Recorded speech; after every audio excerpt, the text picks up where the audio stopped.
Gimli, son of Gloin, dwarf of Durin's line, member of the Fellowship of the Ring. One of the three hunters, lord of the Glittering Caves, elf friend.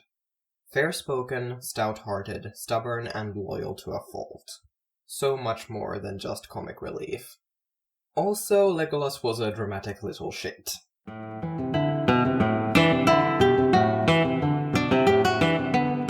I had a realization while doing research for this script. The latter movies, at least when it comes to Legolas and Gimli, and their portrayal of the tension between elves and dwarves, reads rather a lot like an adaptation of history written by an elf who has not cared to examine their biases. Firstly, because all of the more serious examples of elven prejudice towards dwarves has been completely scrubbed clean. We have Legolas's muttered comment of "Why doesn't that surprise me?" in response to Gandalf's talk of dwarven doors, and Haldir's snide comments in Lórien, but that's about it. The prejudice of dwarves against elves, however, is on very clear display with Gimli's outburst at the council and his warnings regarding Galadriel, which in the books were spoken by Boromir and not Gimli at all. Also because Gimli gets relegated to hot-headed comic relief and Legolas, well, he just gets his entire personality scrubbed off in favor of presenting us with this stoic elven badass. At least in the first movie. Later, he gets a sliver of himself back, but otherwise he stays pretty much the same throughout. I find this change highly suspect. Also, slight side note, but I'm a little disappointed with the movie's decision to cut the reasons for everyone being at the council down to "the ring was found, we gotta do something." It's such a small thing, but in the books everyone had a different reason for being there, which makes the world as a whole seem like more is going on in this war than we see by following the main quest. Boromir is there because he and Faramir have both had weird prophetic dream visions, and he wants to know what these words that have come to both of them might mean. Legolas is there as a messenger from Thranduil to inform the council that Gollum has escaped their custody, and it probably wasn't an accident. Gimli and Gloin are there to tell everyone that a messenger from Mordor has come to the mountain looking for news of hobbits and the Shire, and to warn Bilbo of this same thing. Anyway, on with the rest of the video. Part 1. Gimli. Knock them in! We dwarves are natural sprinters! Fully armed and filthy!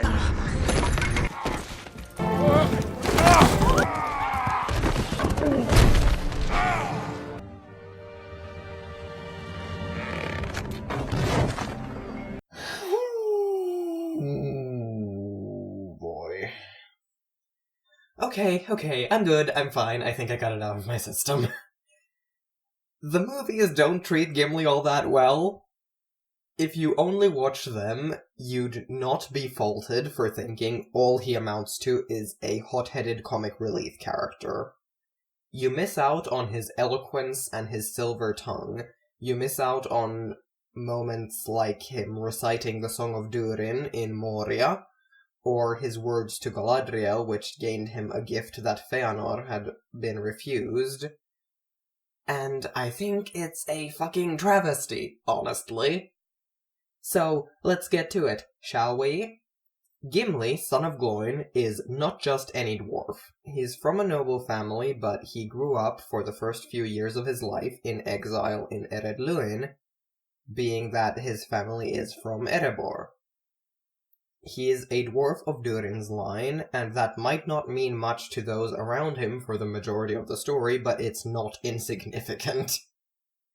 Gimli first shows up in the books as one of the people sitting next to Frodo at a banquet in Rivendell, where they talk and get to know one another a bit, and Gimli recounts some of the recent happenings in Erebor. He actually doesn't speak a single word at the council, if memory serves, with Gloin explaining why they're there, and making some deservedly better comments about his treatment by the elves of Mirkwood in comparison to Gollum's. I do understand why, with the cutting of the banquet from the movie, they had to give Gimli something to do at the council to introduce his character, but honestly, he could have just taken his father's lines with some edits and everything would have been fine. Gimli also did not suggest going through Moria. In the books, while the dwarves didn't have confirmation that Balin's expedition had gone terribly wrong, they were fairly certain of it. The debate on Moria was between Gandalf and Aragorn, and Gandalf was the one who wanted to take that road. I mentioned briefly already that I dislike how the movies handled Lorien. This is why. In the books, the elves there were really fucking racist, and it was not shied away from. As soon as they found out about Gimli, they insisted that he would have to be blindfolded before they let him in. In the movies, we have this scene of Gimli rising to Haldir's really obvious bait. We have not had dealings with the dwarves since the dark days. And you know what this dwarf says to that? Ish kakui, I gorug nul. In the books, he only really got snappy after the blindfold was mentioned, which, yeah, completely fucking valid reason to get snappy that's racist as fuck. In the end, Aragorn insisted that if they wouldn't let Gimli in free, then the entire company, including Legolas, would walk blindfolded. Which, of course, offended Legolas to no end, but cheered Gimli up right quick. Another issue here is Galadriel's welcome of Gimli. In the movies, we get this. Do not let the great emptiness of Khazad-dûm fill your heart, Gimli, son of Gloin. For the world has grown full of peril, and in all lands love is now mingled with grief. While in the books, we get this. Indeed, I saw upon the bridge that which haunts our darkest dreams. I saw Durin's bane, said Gimli in a low voice, and dread was in his eyes. Alas, cried Celeborn, we long have feared that under Caradhras a terror slept. But had I known that the dwarves had stirred up this evil in Moria again, I would have forbidden you to pass the northern borders, you and all that went with you. And if it were possible, one would say that at the last, Gandalf fell from wisdom into folly, going needlessly into the net of Moria. He would be rash indeed that said that thing, said Galadriel gravely. Needless were none of the deeds of Gandalf in life. Those that followed him knew not his mind and cannot report his full purpose. But however it may be with the guide, the followers are blameless. Do not repent of your welcome to the dwarf. If our folk had been exiled long and far from Lothlorien, who of the Galadrim, even Celeborn the Wise, would pass nigh and would not wish to look upon their ancient home, though it had become an abode of dragons? Dark is the water of Keled-Zaram, and cold are the springs of Gibil-Nala, and fair were the many-pillared halls of Khazad-dûm in elder days before the fall of mighty kings beneath the stone. She looked upon Gimli, who sat glowering and sad, and she smiled. And the dwarf, hearing the names given in his own ancient tongue, looked up and met her eyes, and it seemed to him that he looked suddenly into the heart of an enemy, and saw their love and understanding. Wonder came into his face, and then he smiled in answer. He rose clumsily and bowed in dwarf fashion, saying, Yet more fair is the living land of Lorien, and the Lady Galadriel is above all jewels that lie beneath the earth. Can you maybe see the difference there? I do love that the movie kept Galadriel calling Moria Khazad-dûm, that was good, but they changed the scene and everything leading up to it so much that I don't feel like movie Galadriel earned the absolute devotion Gimli has for her. She didn't empathize with him. She didn't show him that she understood how he felt about Khazad-dûm. She didn't defend him, a dwarf, against her own husband. She just said some mildly comforting words. Because Peter Jackson's elves can never be anything less than perfect. It also seems like these movies are determined to give Gimli the least respect possible when compared to the rest of the cast. We're leaping a chasm, Gimli gets his beard tugged. We're in a fight with a band of orcs and wargs, Gimli gets stuck under several corpses and sees literally no action. We're running across Rohan, Gimli is continuously lagging behind. We are gearing up for a siege? Gimli is, despite being the most well-armored member of the three hunters, still for some reason attempting to squeeze into a man-sized hauberk. Also, this is a minor gripe, but the three hunters' instant kill him before he speaks moment, with the White Wizard, means that we don't get to see Gimli's "Speak, or I will put a dint in your hat that even a wizard will find it hard to deal with" line on screen, which is just a pity, honestly. So, was there literally anything about him I actually liked? Well, he's Gimli. I'm always going to like him. But to get a little more specific, yes. The moments where he gets to shine and be something closer to his book counterpart. His grief in the Mines of Moria, his joyous, frustrated relief when they find Merry and Pippin again, his joy when Aragorn returns alive, most of his banter with Legolas with one very big exception. My favorite Gimli moment in all of the movies, though, is a small one. It's not from some big fight, it's not a moment filled with laughter and joy, it's not a defiant challenge roared from atop a grave, as he prepares to defend the final resting place of a beloved cousin. It is quiet, and it is understanding, and lasts all of a few seconds, but God do I love it. It happens at Helm's Deep, right after Aragorn and Legolas have argued. Aragorn storms off, and Legolas moves to go after him, but Gimli gently stops him. Tells him to wait, let Aragorn be alone for a moment, cool off. Let him go, lad. Let him be. This is who Gimli is when it matters, and I love him so much. Part 2. Legolas. This is no mere ranger. That is one of the Meras. And so Isildur cursed them. Never to rest until they had fulfilled their pledge. The eye of the enemy is moving. First things first, Legolas is not your lore encyclopedia. He's the prince of a tiny, out-of-the-way woodland realm. There is no indication anywhere in the books that he had ever left his father's kingdom before, and absolutely no indication that he had any interest in studying lore further than knowing the history and customs of his own people. He did not know who Aragorn was. Aragorn claimed his history himself. He did not know what the Meras are. That line was spoken by a man of Rohan. He did not know about the Dimholt prophecy either while we're at it. But I guess, given that they couldn't let him keep his actual personality, lore encyclopedia was the only thing they could think to do with him after that. One thing that shows very clearly how badly Legolas's character is butchered is his reaction to the Balrog.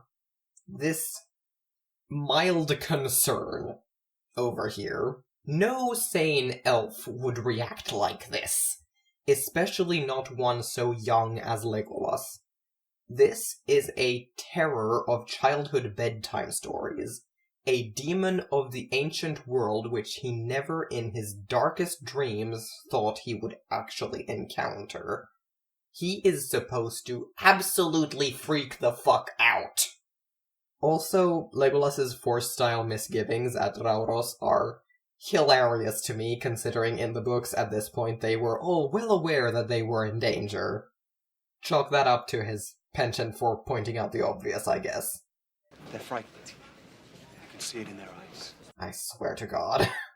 You know, if Peter Jackson absolutely had to make one of the Fellowship a comic relief character, which he did not, you can have humor without a specific comic relief character, it can be done and done well, he should have gone with Legolas.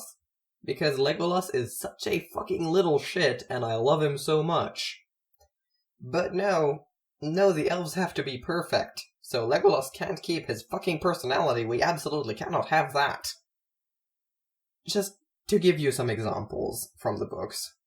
But I say, let the ploughman plough, but choose an otter for swimming, and for running, light over grass and leaf, or over snow, an elf. With that he sprang forth nimbly, and then Frodo noticed, as if for the first time, though he had long known it, that the elf had no boots, but wore only light shoes as he always did, and his feet made little imprint in the snow. "Farewell," he said to Gandalf, "I go to find the sun." Then swift as a runner over firm sand he shot away, and quickly overtaking the toiling men, with a wave of his hand he passed them, and sped into the distance, and vanished around the rocky turn. Just appreciate that for a second.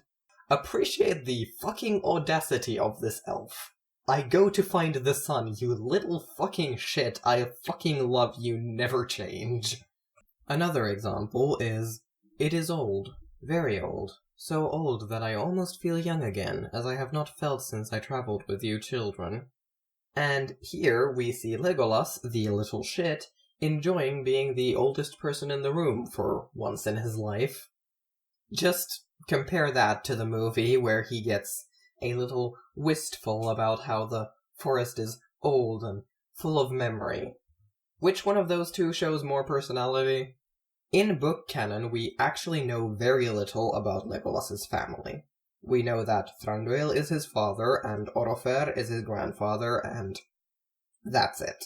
We don't know his mother's name, we don't know his grandmother's name, we know of no aunts, uncles, siblings, cousins, nothing of the sort. Which, considering this is the fucking family tree you can put together if you really try, and decide to pull in every branch and every in-law, is kind of saying something, honestly. The fact that we know so little about Legolas's family means I basically have free reign to think and say whatever I want. Also, with the addition of the fact that he is the only member of the Fellowship to ever bring up his age unprompted, and he does so twice, I'm really just here like, you're fucking loving being the second oldest for once, aren't you? You're actually really young for an elf, aren't you? Probably born in the Third Age and everything. I'd venture a guess you're barely even 1,000 years old yet, though that's entirely my own personal headcanon. So I'm going to say that Legolas has fucking gigantic youngest sibling energies. Just laying it out there, he probably has older siblings, or at least people who acted like siblings to him. What Tauriel should have been. I'm also taking this I think it's affecting me. as Legolas being a little shit, because implying Legolas has never been drunk is fucking ridiculous when you consider where he's from and who his father is. Now, I know I've been going on and on about how he's such a little shit, but this right here, when a true friend of his returns alive after he thought him dead? No. Unless we're implying Legolas never thought he was dead, which would make him kind of a massive jerk for not cluing anyone else in on that, is not the moment where that particular character trait would shine through. Also, one other particular moment, but I'll go over that in the next bit. Finally, just gonna say it, Legolas did not have to kill that Oliphant. Is it cool? Yes. Is it funny? Also yes. Did it directly lead to the complete and utter disaster they made of his character in The Hobbit?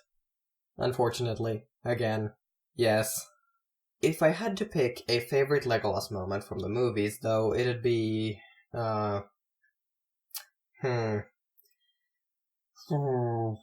this is awkward. Side by side with a friend is good, but it didn't particularly resonate all that deeply. Fuck. Okay, so maybe this one, when Aragorn is attempting to leave without them, and Legolas and Gimli show up demanding what the fuck he thinks he's doing. Legolas's line here... Have you learned nothing of the stubbornness of dwarves? ...is the perfect blend of little shit and actual affection. That was good. Didn't hit me quite as hard as Gimli's, but there you have it.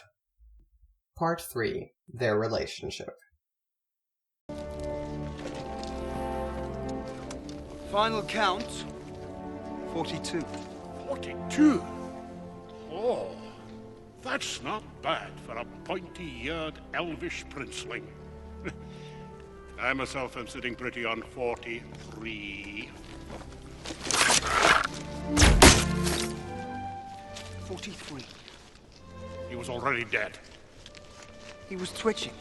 He was twitching, because he's got my axe embedded in his nervous system! You may wonder why, when in the previous 2 sections I have had several short clips, this scene appears here alone. Simply, it is because it is the scene that most clearly demonstrates how badly the movies handled their dynamic.